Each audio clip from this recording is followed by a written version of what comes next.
Selamat malam, Ibu Kepsek yang cantik, Ibu Deborah. Selamat malam juga Bu Umi. Gimana kabarnya Ibu? Sehat. Ibu sendiri gimana nih? Ya, sehat lah Bu, sehat-sehat. Pendidik, punya tugas sebagai ibu juga. Tetap ya harus semangat lah Bu. Iya, terima kasih ya Bu, Ibu sudah mau hadir dalam pertemuan daring kali ini. Udah mau meluangkan waktunya. Boleh ya Bu, saya ada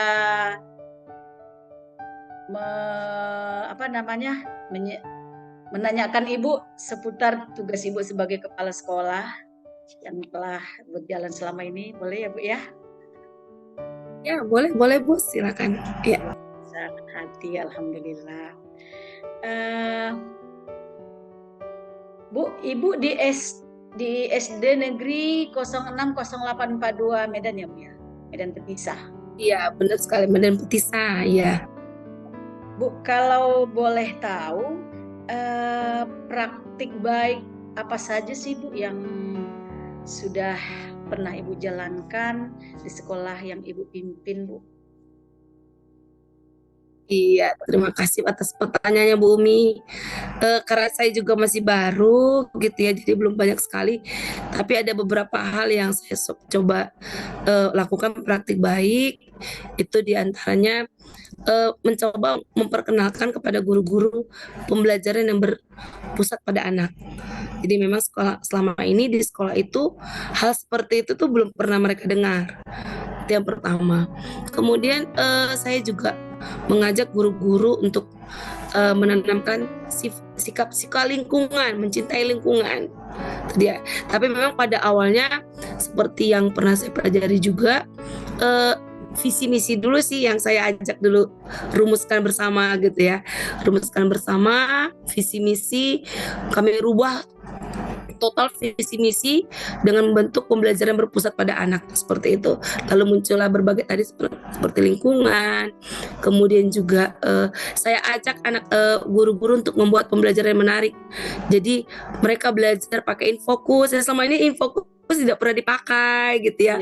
Kemudian ya jadi mereka terkejut gitu, bisa nonton video, bisa nonton film seperti itu. Terus apa juga yang profil belajar Pancasila salah satunya yang berketuhanan. Jadi saya ajak mereka melaksanakan pesantren kilat dan juga pekan rohani di awal bulan puasa, ya kan.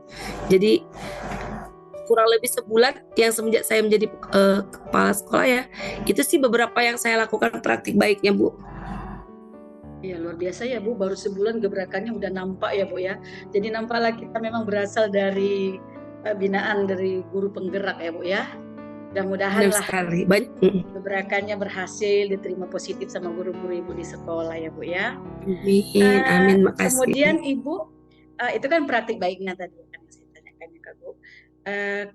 Kalau saya nanya tentang dilema etika atau bujukan moral, atau ini sejenis kasus-kasus yang pernah Ibu jumpai di sekolah Ibu, bagaimana Ibu mengidentifikasi kasus-kasus tersebut yang pernah atau barangkali belum pernah ya Bu, atau sudah pernah gitu. Tapi kalau sudah pernah, bagaimana sikap Ibu untuk mengidentifikasi kasus-kasus yang Ibu temukan di sekolah Ibu?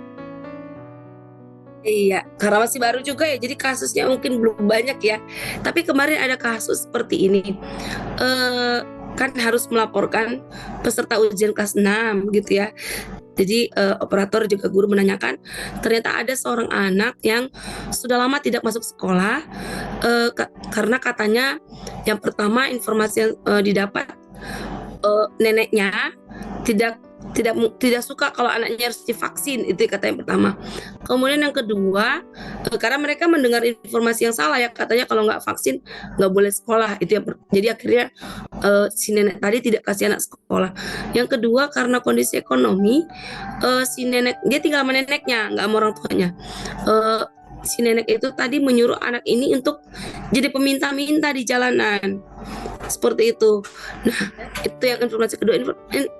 Informasi ketiganya, dia tetap masuk di sekolah, jadinya ke sekolah yang berbeda, yang sedikit jauh dari sekolah kami, tapi seluruh data-datanya masih di sekolah kami gitu, bahkan surat pindah juga nggak diminta gitu loh. Nah, karena dia udah kelas 6 SD kan, seluruh peserta ujian harus dikirimkan, dan ternyata operator saya itu mengecek dia tidak terdaftar di sekolah tersebut. Seluruh data dapodik dia masih di sekolah kami gitu. Jadi jujur saya kemarin tuh bingung ini gimana ini ya, apakah anak tersebut dilaporkan untuk menjadi peserta ujian atau tidak gitu. Terus dilema benar ya mas saya Bumi ya, itu jadi ada satu sisinya harus adil, dia tidak bisa datang, berarti tidak bisa ikut ujian. Tapi di satu sisi saya juga kasihan. Oke, sekarang dia tidak mampu untuk sekolah mungkin karena berbagai kondisi tersebut. Tapi karena langsung tertutup kemungkinan dia kalau tidak kami daftarkan nggak bisa ujian, nanti nggak bisa lulus. Ya akhirnya saya usulkan kepada pihak kepada operator juga guru, dia diikutkan jadi peserta ujian, tapi dengan usaha mencari tetap informasi anak itu dan membujuk untuk paling tidak di saat ujian dan beberapa minggu sebelum ujian tuh dia datang gitu. Jadi dia tidak kehilangan kesempatannya untuk maju sih, seperti itu. Dilema sih buat saya Bumi. Iya ya Bu ya, kalau satu sisi kita nggak daftarkan udah otomatis dia gagal ya kan Bu, nggak ikut ujian. Ya luar biasa lah Bu, apresiasi lah kalau saya atau publik mungkin menilai luar biasa lah kalau ditemukan semua guru seperti Ibu gitu ya Bu ya. Memang kalau dia menganggap anak kita sendiri, ya ada muncul rasa empati kasih sayang kita seperti itu ya Bu. Ya, jadi Bu tadi yang Ibu jelaskan tadi, bagaimana kira-kira Ibu menjalankan pengambilan keputusan di sekolah Ibu, terutama untuk kasus-kasus di mana ada dua kepentingan yang sama-sama benar atau sama-sama mengandung nilai kebajikan. Itu kan tadi yang Ibu ceritakan berarti benar Ibu, posisi Ibu. Si anak tadi juga kalau kita telusuri benar ya Bu ya, mungkin karena ada kasus keluarganya gitu. Ibu menjalankan pengambilan keputusan itu gimana Bu? Bisa nggak Bu dijelasin sedikit? Iya, terima kasih Bu Umi. Tentunya ya walaupun praktekkan langsung yang dipelajari sebelumnya. Yang pertama seperti kata Bu Umi tadi, benar ya, jadi artinya kondisi sih yang bikin anak itu tersebut apa, tapi di satu sisi juga kita harus mencoba menolong dia ya. Kemudian yang kedua ya, saya menganalisis itu kebenarnya keadilan dengan rasa kasih sayang ya, seperti tadi gitu ya. Jadi memang dengan berbagai pertimbangan itu akhirnya ya anak tadi tetap kita ikutkan menjadi peserta ujian, tetap berusaha untuk mencari informasi tentang dia gitu. Luar biasa ya Bu ya, sebulan jadi capsek dan nampak gebrakannya. Saya tanya lagi ya Bu ya, kemudian langkah-langkah atau prosedur seperti apa yang biasa Ibu lakukan selama ini gitu. Berarti kan kita bisa mengambil keputusan seperti itu yang Ibu, berarti kan karena kita memang sudah mungkin terbiasa gitu dalam melakukan langkah-langkahnya Bu. Nggak mungkin itu kadang rasa spontan, ya kan Bu? Bisa nggak Bu ceritakan langkah-langkahnya? Oke, terima kasih Bu. Iya, yang pasti saya cari informasi. Saya cari informasi dari operator. Saya suruh operator untuk ngecek gimana data dia di sekolah yang katanya dia tempat dia sekarang yang terkadang masuk itu sekolah kecamatan yang berbeda gitu ya. Apa benar nggak datanya ada? Dicari memang sama operator dan ternyata tidak ditemukan karena memang data dia masih di sekolah kami. Berkas-berkas dia seluruhnya juga masih di sekolah kami. Jadi jelas sekali kalau dia itu tidak akan mungkin bisa ujian kalau tidak melalui sekolah kami gitu ya. Itu yang pertama saya lakukan. Kemudian saya panggil wali kelasnya. Saya tanyakan, makanya saya dapat informasi tadi dari situ dapatnya ya.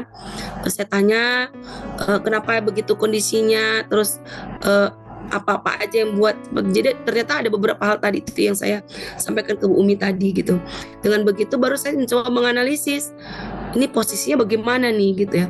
Terus apa yang sebaiknya dilakukan, baik buruknya akibatnya nanti kalau saya tidak masukkan ke peserta ujian bagaimana, kemudian kalau saya masukkan bagaimana, seperti itu.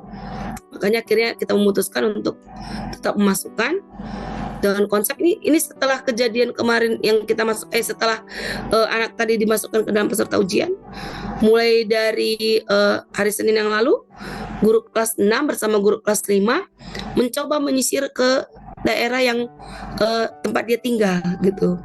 Mudah-mudahan dalam minggu ini atau minggu ke depan kita dapat informasi dan ya mencoba membujuk untuk dia ke sekolah kembali untuk mengikuti pembelajaran dan ujian. Karena untuk pindah juga dia nggak akan mungkin lagi pindah, Bu Umi. Udah kelas 6 nggak akan bisa pindah lagi seperti itu. Jadi sekolah manapun nggak akan bisa menerima lagi karena ada peserta ujian sudah dikirimkan seperti itu. Mudah-mudahan bisa ada jalan keluar untuk itu. Luar biasa, Bu. Kemudian Ibu selama Ibu menjabat kepala sekolah ya, nih hal-hal apa saja yang selama ini Ibu anggap efektif dalam pengambilan keputusan apabila ada kasus-kasus dilema etika seperti ini, yang Ibu anggap efektif itu kalau pendapat Ibu lah sebagai kepala sekolah gitu, intinya gitu loh Bu, yang dianggap efektif. Hal-hal yang dianggap efektif ya, mungkin saya mencoba menggalinya dari kebermanfaatannya untuk sekitar, terutama untuk anak peserta didik ya. Kemudian saya mencoba memposisikan bagaimana ke guru sendiri karena saya juga dulunya dari guru ya. Jadi hal itu sih benar-benar membuat guru-guru juga terkejut sih. Jadi waktu saya mencoba posisi seperti benar terkejut karena selama ini misalnya saja ya, kemarin waktu masih pertama-tama kemarin saya meminta supaya kalau ruang kelas saya itu tuh yang milik kan itu di lingkungan sekolah saya itu ada 2 sekolah itu. Jadi ruang kelas saya dengan sekolah satu lagi itu bukan berderet lurus atau mungkin satu lokasi, tidak. Ruang kelas sekolah saya baru sekolah yang lain, sekolah saya seperti itu selang-seling gitu kan. Nah jadi bisa saja sih waktu itu saya memutuskan saya mau yang ini, bisa aja ya gitu ya sebagai pemimpin, tapi saya mencoba mulai dari bawah gitu ya, mulai dari si guru sendiri. Saya tanya, ibu senangnya daerahnya yang sebelah mana? Terus gitu mereka terkejut, loh nggak apa-apa Bu, kepala sekolah aja yang putusin gitu ya. Saya mencoba membayangkan kalau saya di posisi si guru, dia yang akan mengajar, dia yang tahu situasi enaknya itu bagaimana, dia yang tahu lokasi itu enaknya di mana gitu ya. Saya coba dari mereka, mulainya mereka sungkan gitu ya, tapi saya mencoba memandang apa yang mereka rasakan. Akhirnya mereka mencoba mengemukakan, kami senangnya sebelah sini Ibu, katanya gitu. Lalu saya coba sampaikan ke kepala sekolah yang satu lagi, boleh nggak Pak, kami itu daerahnya sebelah sini gitu. Dan ya syukurnya kepala sekolah yang baru, karena tuh kami sama-sama baru dilantik, sama-sama mengerti. Akhirnya kita mencoba memposisikan daerah itu, oh ini lingkungan sekolah saya, ini sekolah yang satu lagi. Jadi lebih fokus gitu. Dan ternyata guru nyaman dengan itu. Dan saya, oh iya benar, ketika saya mencoba memahami si guru yang akan mengajar dan kenikmatan juga bagi peserta didik, ternyata jadi efektif gitu loh, daripada ketika diikutin yang sebelumnya di kelang-kalang seperti itu kan jadinya nggak efektif ya, untuk pembangunan sekolah sendiri pun nggak fokus gitu loh. Itu sih salah satunya cara saya ya, itu tadi mencoba kebermanfaatannya untuk anak peserta didik ya. Kemudian juga untuk pandang manfaat untuk peserta didik sama manfaat untuk guru lah Bu ya, gimana nyaman. Iya kan. Ya walaupun kita sebagai pemimpin punya otoriter ya, tapi tetap saya mencoba ke situ supaya lebih efektif sih di situ. Itu Umi. Iya Bu, makasih Bu. Terus Bu, eh, hal-hal apa saja yang menurut Ibu ada merupakan tantangan dalam pengambilan keputusan apabila ada kasus-kasus dilema etika yang Ibu hadapi gitu Bu? Tantangannya apa gitu? Ada nggak? Tantangan sampai saat ini karena masih baru juga sih, belum ada yang terlalu apa sih ya. Mungkin sih masih sebatas tantangan akan fasilitas yang minim.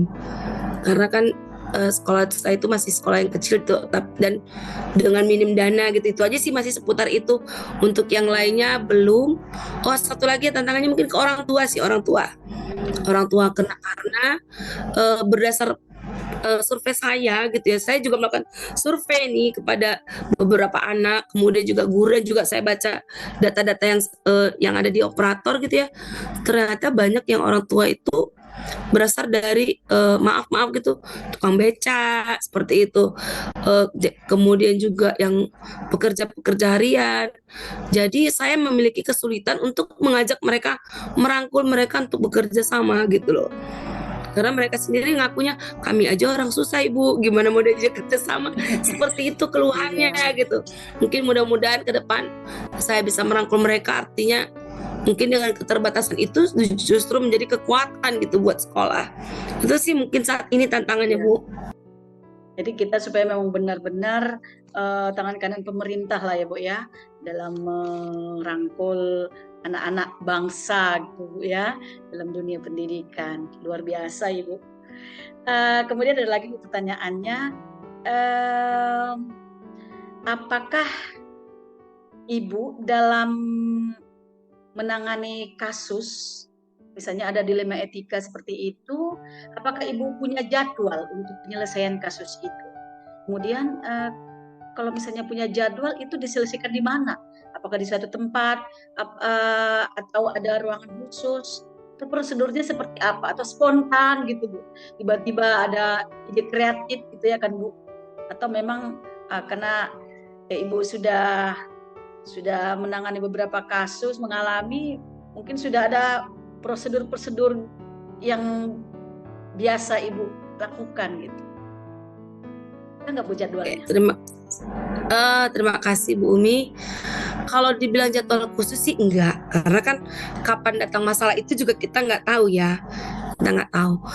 Tapi yang pasti saya semaksimal mungkin untuk segera menuntaskan masalah itu. Kalau ditanya tempat khusus, eh, salah satu pasti kantor saya, kemudian yang kedua ke meja piket. Saya selalu kerjakan itu tiap pagi. Setelah saya absen, saya nggak langsung ke kantor saya ke meja piket dulu, saya keliling dulu ke kelas-kelas. Paling tidak itu jadi langkah untuk mendekati, semakin dekat dengan anak-anak, dengan peserta didik, juga dengan para guru gitu, dan lingkungan di situ gitu ya. Baru dengan begitu saya akan melihat, oh apa masalahnya, apa ya kekurangannya, bagaimana cara perbaikinya. Terus kalau masih bisa diselesaikan di tempat itu saya selesaikan, tapi kalau enggak mungkin saya ke kantor. Kalau perlu juga saya panggil, misalnya kalau berhubungan dengan guru itu sendiri, saya panggil ke kantor, artinya biar lebih privasi gitu ya kan, karena kita juga butuh jaga. Jadi kalau untuk saat ini sih seperti itu Mas Ibu Umi. Mudah-mudahan nanti bisa Ya, ada lebih banyak pengalaman lagi. ya berarti kan dari situ Ibu setiap hari itu memonitoring apakah ada kasus-kasus ya Bu ya yang berkembang, ya luar biasa lah ya Bu. Kemudian ada nggak orang yang terlibat atau seseorang yang bisa untuk mempermudah atau membantu Ibu dalam mengambil keputusan untuk kasus-kasus dilema etika seperti itu Bu? Ada nggak Pasti kira-kira ada kan ya, pasti ada Ibu, nggak mungkin saya sendiri. Yang pertama, saya selalu mengajak orang yang paling dituakan di sekolah itu. Itu dia. senior ya Bu ya? Saya ajak dulu, saya menghargai gitu ya. Saya panggil dulu yang paling tua, kemudian saya ajak juga operator, karena operator ini juga dia punya banyak data pas semua. Jadi dengan begitu, dengan beberapa guru yang lain yang jika memang itu diperlukan, seperti itu sih. Jadi dari kasus yang Ibu ceritakan tadi, itu berarti Ibu mempunyai prinsip eh, keadilan lawan kasihan ya Bu ya. Ya, keadilan lawan kasihan juga Yang sayangnya Ibu gitu ya. utarakan tadi ya. Kemudian ada paradigmanya itu jangka pendek lawan jangka panjang ya Bu ya, karena mungkin Ibu Betul berpikir sekali, jangka betul. panjangnya nanti siswa tersebut takutnya tidak ada ijazah, nggak bisa melanjutkan ke sekolah selanjutnya ya Bu ya. Kemudian Bu, ini Betul pertanyaan sekali, Bumi. terakhir nih ya Bu ya. Pertanyaan terakhir, dari semua hal yang telah Ibu sampaikan tadi, pembelajaran apa yang dapat Ibu ambil dari pengalaman Ibu dalam mengambil keputusan dilema etika yang Ibu laksanakan? Apa pembelajarannya gitu untuk diri Ibu sendiri atau untuk guru-guru Ibu serta peserta didik di sekolah Ibu gitu? Pembelajarannya yang pertama sih, saya melihat anak itu luar biasa sih sebenarnya. Artinya dalam usia masih SD, dia harus melakukan tugas mencari uang yang seharusnya itu bukan bagian dia. Itu dia, walaupun dia akhirnya mungkin terpaksa mengorbankan sedikit masa depannya. Itu sih pelajaran pertama, dan itu juga yang buat saya mencoba memahami itu bukan jadi kegagalan sebenarnya bagi dia. Itu tetap dia masih punya kesempatan, karena memang saya dapat informasi juga dari gurunya, dia itu anak pintar. Bahkan andalan sekolah itu waktu dia sebelum terjadi seperti itu. Jadi memang sekolah sangat menyayangkan sekali kalau dia tidak menuntaskan studinya gitu ya. Itu yang pertama yang saya dapat. Kemudian yang kedua, saya melihat guru merasa semakin dihargai gitu ya. Ketika saya mencoba memanggil yang paling tua, pertanyaan saya juga dari pertama saya sampai situ, ketika mau untuk melakukan sesuatu, saya tanya yang paling tua di sini siapa ya Pak, gitu, atau Pak atau Bu gitu, supaya apa? Saya mencoba menghargai mereka, dan mereka akhirnya memandang walaupun pimpinan saya lebih muda, tapi ternyata tetap menghargai saya yang tua. Itu yang saya dapat Gitu yang ya. kedua. Iya, kemudian yang ketiga, anak-anak yang selama ini mungkin tidak begitu kenal dengan kepala sekolahnya, ini justru saya pagi-pagi 6:30 Ibu, bahkan paling lama 7:15 Ya. saya udah sampai sekolah.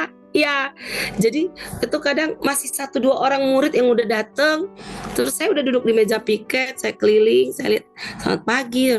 Jadi kebetulan itu ada 2 sekolah, jadi mereka 2 sekolah tuh kenal saya gitu. Sama mereka bilang, iya ada kepala sekolah baru, seperti itu. Jadi pendekatannya seperti itu. Jadi saya lihat, oh iya, pikir saya gitu. Itu sih yang pembelajaran saya dapat dari kasus ini ya, dengan beberapa juga yang terjadi di sekolah. Ya Bu, luar biasa ya Bu, gebrakan Ibu. Jadi kan selama Ibu menangani kasus ini, berarti kan ada pembelajaran yang bermanfaat dapat di situ. Mudah-mudahan juga bisa bermanfaat bagi saya ya Bu ya, dengan pengalaman-pengalaman Ibu. Ibu Jadi semangat. ya, jadi mungkin ini pun bukan yang terakhir kita Bu pengen bincang-bincang. Saya pengen juga untuk selanjutnya nanti untuk misalnya untuk berbagi-bagi ide gitu dari Ibu. Boleh ya Bu ya? Iya, baik Iya Ibu. Bu Umi. Terima kasih Ibu atas atas jawaban-jawaban dari pertanyaan-pertanyaan yang saya utarakan ya Bu. Mudah-mudahan ini juga bisa bermanfaat untuk saya dan juga guru-guru yang lain di seluruh Indonesia ya Bu ya. Demikian Ibu. Selamat siang Ibu. Sampai ketemu kembali. Oke, sampai Terima ketemu lagi. kasih. Tempat semangat Bu Umi. Iya, terima kasih Ibu.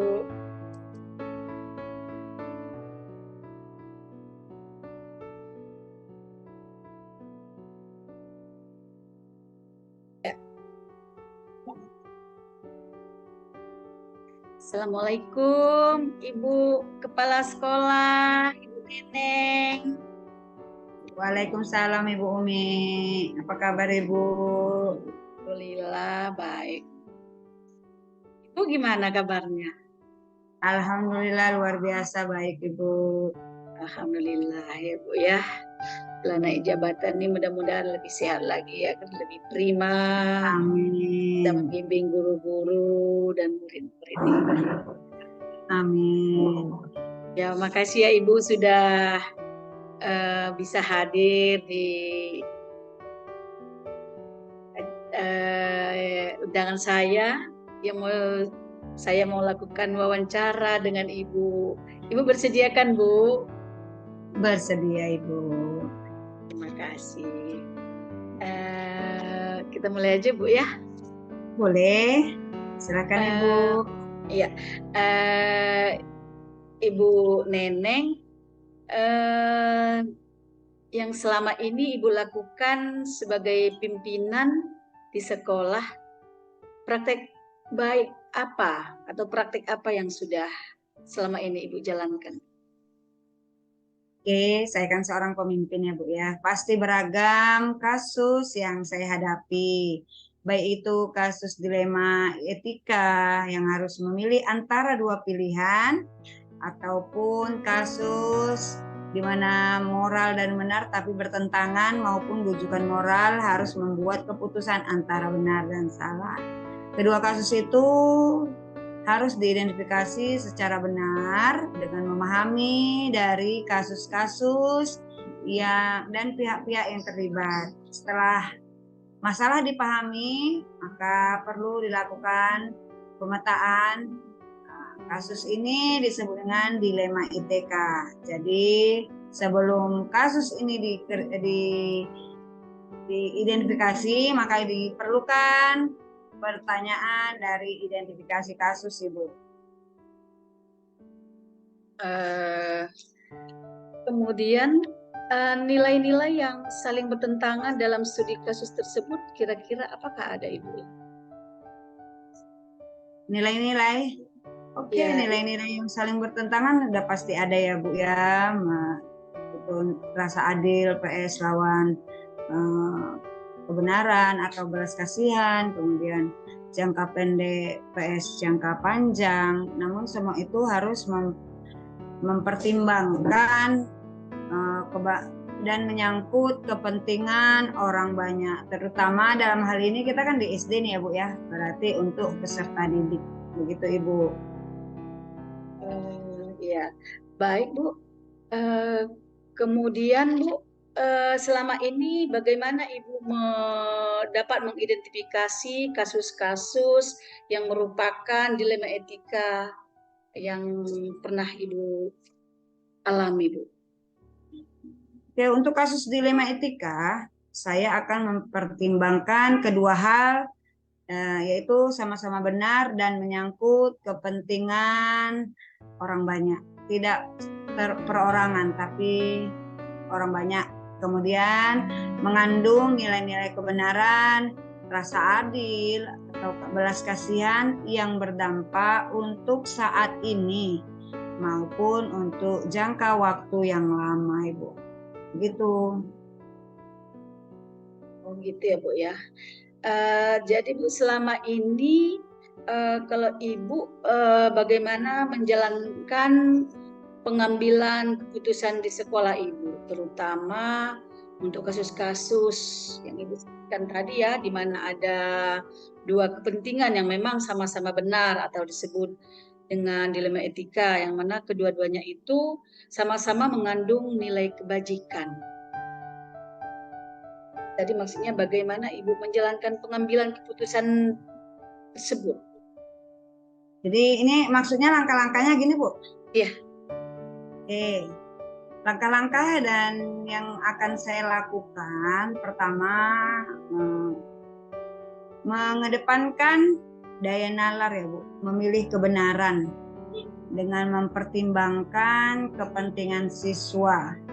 Nah, apabila kasusnya berkaitan dengan siswa, namun apabila kaitannya untuk orang banyak, maka kita akan mengedepankan daya nalar dan perasaan dengan memilih kebenaran dan memeriksa fakta-fakta, lalu membuat keputusan yang bertanggung jawab, Ibu. Oh iya, luar biasa ya Bu ya. Jadi kan eh, Ibu dalam mengambil keputusan itu harus banyak yang Ibu pertimbangkan seperti Ibu sebutkan tadi ya kan Iya, Bu. Ibu, benar. Harus mengedepankan kebenaran.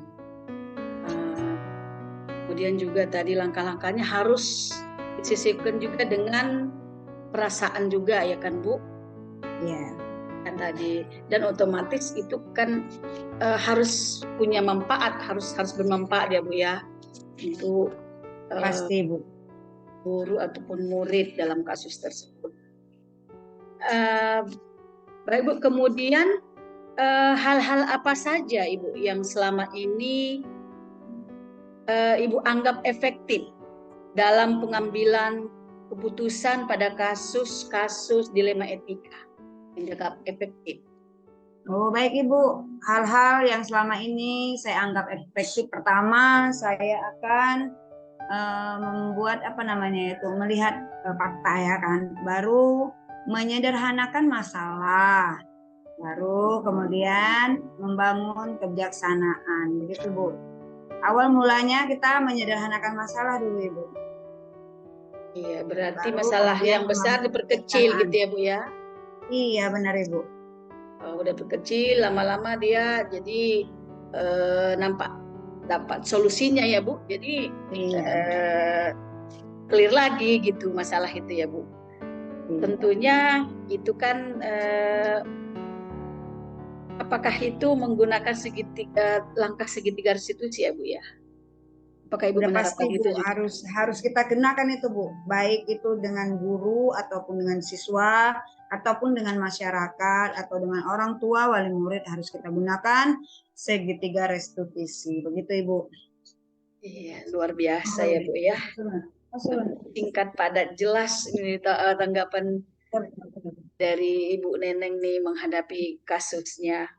Kemudian Ibu, hal-hal apa saja yang selama ini yang merupakan tantangan Ibu dalam pengambilan keputusan pada kasus-kasus dilema etika? Dan Oh, jelas, kalau tantangan itu pasti ada ya Ibu. Nah, kalau keputusan kita tidak bisa diterima oleh sebagian kecil warga sekolah, maka harus kita pertimbangkan kebaikan untuk banyak orang. Jadi, selain itu, menjalankan keputusan dari yang banyak orang, kita akan menyepakati keputusan yang sudah disepakati. Berarti harus disepakati dulu ya Bu ya. Iya. Bu, luar biasa Ibu. Kemudian Ibu, apakah Ibu memiliki sebuah tatkala atau jadwal tertentu dalam menyelesaikan sebuah kasus dilema etika tersebut? Atau apakah Ibu langsung menyelesaikan di tempat tersebut langsung selesai, atau apakah memiliki sebuah jadwal untuk menyelesaikannya, atau misalnya prosedurnya seperti apa gitu Ibu jalankan? Nah, kalau jadwal itu kan Bu, tergantung masalah yang kita hadapi ya. Nggak harus kita buat jadwal untuk menyelesaikan masalah, karena masalah itu datang kapan aja, di mana saja, tidak pandang tempat, tidak pandang waktu. Nah, jika ada masalah dalam sebuah kasus, maka itu dilaksanakan dan lebih diutamakan saat itu juga kita selesaikan, Ibu. Oh, berarti kan tergantung masalahnya Bu ya, kadang spontan gitu ya Bu ya. Kira-kira mungkin agak-agak tidak parah masalahnya bisa langsung selesaikan sendiri spontan di tempat tertentu ya Bu ya. Iya. Seperti itu yang bisa saya tanggapi. Kemudian Ibu, adakah seseorang atau faktor-faktor apa yang selama ini yang dapat mempermudah atau membantu Ibu dalam pengambilan keputusan pada kasus-kasus dilema etika tersebut? Baik Ibu, nah kalau faktor-faktor atau seseorang yang membantu saya dalam mengambil keputusan itu tentu adalah orang-orang yang di sekeliling saya. Jika saya di sekolah, ini sebagai kepala sekolah, maka dengan seluruh warga sekolah. Nah, komunikasi yang baik dengan guru, kemudian dengan tenaga pendidikan dan non-kependidikan, kemudian mampu juga mengolah emosi dengan baik, serta dapat memahami teori pengambilan keputusan dan menjadi faktor yang mempermudah serta membantu dalam pengambilan keputusan itu. Jadi faktor-faktornya itu adalah mempermudah, membantu dalam mengambil keputusan. Orang-orangnya adalah seluruh warga sekolah, baik itu tenaga pendidik maupun tenaga non-pendidikan. Iya, Bu. Baik, Ibu. Kalau boleh tahu, contohnya kasus apa sih, Bu, yang sudah pernah Ibu tangani dengan yang berupa dilema etika ini? Bisa nggak Oke, Ibu baik. ceritakan? Kasus yang pernah saya alami pertama itu adalah kasus orang tua yang tidak senang dengan murid. Nah, antara anak dan anak berkelahi. Kemudian si orang tua datang marah gitu, marah untuk memukul. Kalau kita bahasanya menabok lah gitu ya kan, menampar siswa yang semalam berkelahi dengan anaknya. Nah, anak orang lain lah gitu, Bu ya. Iya, Bu. Anak orang tua lain. Di situ kami sebagai guru dan saya sebagai kepala sekolah itu terkejut, datang kok memukuli murid yang lain gitu. Nah, kami tanya, kami selidiki dan kami selesaikan. Akhirnya dia meminta maaf, Ibu, karena memang kesalahpahaman. Makanya kalau hal itu, kalau masalah itu harus pertama dibicarakan dulu, ditanya dulu, jangan kita langsung bertindak gitu. Tidak, kita tengok dulu fakta-fakta di lapangan, apa yang terjadi, kenapa begini penyebabnya, baru kita bisa ngambil keputusan. Jadi keputusan itu tidak merugikan siswa, tidak merugikan guru, tidak merugikan juga pihak sekolah, dan juga tidak merugikan orang tua murid. Ibu. Jadi kesimpulannya orang tua murid tadi jadi minta maaf ya, Bu ya. Iya, karena benar lawan benar lah itu ya, Bu ya, karena iya. Si anak tadi berantem merasa membela diri dan si anak juga membela diri begitu. Iya. Jadi tidak ada yang tidak dirugikan. Berarti dalam kasus ini berarti rasa keadilan versus rasa kekasihan ya, Bu. Kalau kita pengujian benar lawan benar, Ibu. Karena si anak tadi kan merasa dia tersakiti, makanya dia membalas.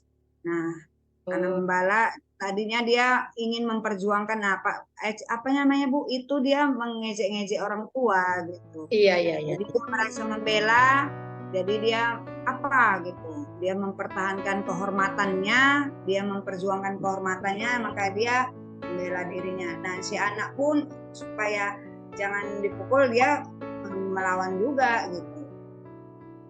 Jadi merasa lawan benar sih sebenarnya. Iya. Jadi kalau dalam kasus ini, kalau saya menganalisis, Ibu, terdapat nilai-nilai yang saling bertentangan dalam kasus tersebut, yaitu seperti Ibu sebutkan tadi, kebenaran lawan kesetiaan, gitulah, Bu ya. Kalau dalam teorinya sih seperti itu. Kalau kita di lapangan, ya kita buat benar lawan benar, gitu ya, Bu ya. Kemudian kalau saya menganalisis tadi,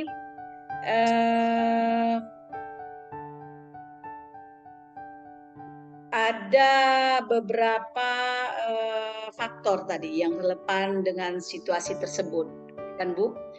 Faktornya itu ya, kalau anak kita kan sudah nangis-nangis mungkin datang ke rumah, kita pun mungkin kalau nggak bisa membendung emosi, ya kita tidak tahu juga. Terpancing juga, ya Bu ya. Iya. Jadi yang terlibat di dalam situasi tersebut berarti guru, murid, orang tua murid ya Bu. Nah, berarti kalau kita lakukan pengujian yang benar-benar dalam situasi dilema etika tersebut, sepertinya kalau saya menganalisis itu tidak ada pelanggaran hukum ya Bu ya.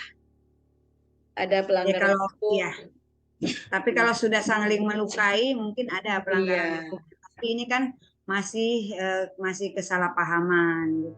Ya, kalau kita lihat dari uji legalnya itu tidak ada pelanggaran hukum.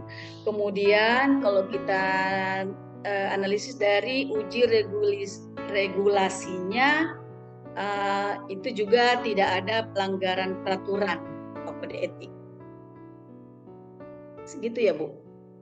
Atau si orang tua tadi karena akibat yang emosional gitu, apakah itu termasuk pelanggar peraturan Bu menurut Ibu? Kalau untuk orang tuanya mungkin tidak, tapi masuk dia tidak menjaga kenyamanan gitu. Menjaga kenyamanan dia ya. Sehingga mungkin dia merasa semua tidak nyaman, anak tidak nyaman, guru juga tidak nyaman. Nanti akhirnya dampaknya ke sekolah kalau memang itu tidak diselesaikan saat itu juga. Ya, berarti kalau kita lihat dari uji intuisinya ya, mungkin si ibu tadi merasa tidak nyaman aja ya Bu, karena anaknya merasa berkelahi dengan temannya. Kemungkinan anaknya waktu itu kalah berarti Bu ya, nangis mungkin, ataupun mungkin ada yang terluka ya Bu ya. Tapi alhamdulillah saya melihat dari kasus ini, kalau ibu itu sudah mengakui kesalahannya bisa minta maaf, berarti ya di sini tidak ada hal yang salah atau mencurigai gitu. Kemudian kalau dari uji publikasinya, kalau saya melihat juga guru di sini merasa nyaman ya Bu dalam pengambilan keputusan selesai masalah tadi. Ya nyaman Ya, jadi nyaman kalau misalnya dipublish pun, karena di sini saya lihat guru sudah melakukan langkah-langkah dalam pengambilan keputusan. Ada 9 langkah pengambilan keputusan itu.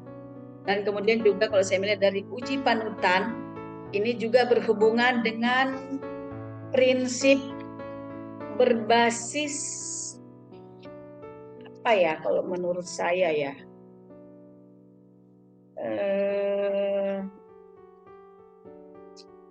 empati ya Bu. Menurut ya, empati, simpati ya. Benar Ibu. Ya, empati. Berbasis empati. Pengambilan keputusan prinsip berbasis empati. Kemudian tadi kita kembali ke awal, paradigmanya itu tadi kebenaran versus kesetiaan. Ya. Baik Ibu. Ibu sudah banyak saya wawancarai, saya ingin tahu hal-hal yang sudah pernah Ibu lakukan di sekolah dalam penyelesaian kasus dilema etika ini. Satu lagi ya Bu, pertanyaan saya, boleh ya Bu? Dari semua hal yang telah Ibu sampaikan, pembelajaran apa yang dapat Ibu petik dari pengalaman Ibu dalam mengambil keputusan dilema etika tersebut? Apakah ada pembelajarannya Bu? Menyederhanakan permasalahan dalam membangun kebijaksanaan. Jadi keputusan itu diambil diterima oleh warga sekolah begitu Ibu. Jadi pengalamannya mungkin bertambahlah pengalaman Ibu ya. Jadi kesimpulannya di sini kan, jika ada masalah itu harus kita perkecil ya kan Bu. Jangan langsung keluar, jangan langsung lapor polisi. Kalau misalnya bisa diselesaikan di dalam sekolah, kita ajak musyawarah. Kemungkinan bisa memperbaiki suasana gitu Bu ya, kalau menurut pengamatan saya. Jadi baik Ibu, terima kasih banyak saya telah dapat banyak informasi dari Ibu tentang penyelesaian kasus dilema etika.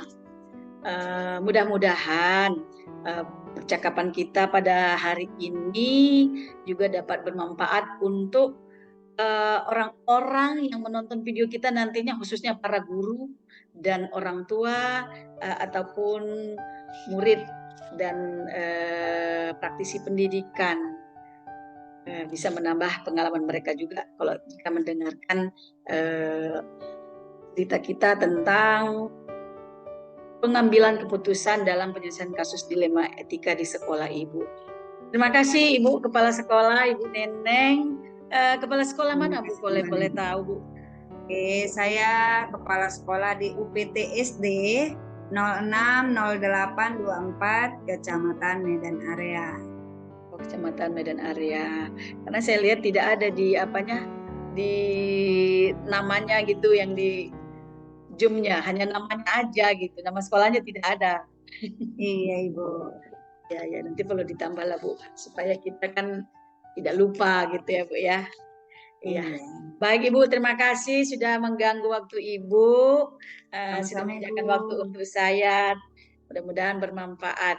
Terima kasih Ibu. Assalamualaikum. Waalaikumsalam Ibu Umi.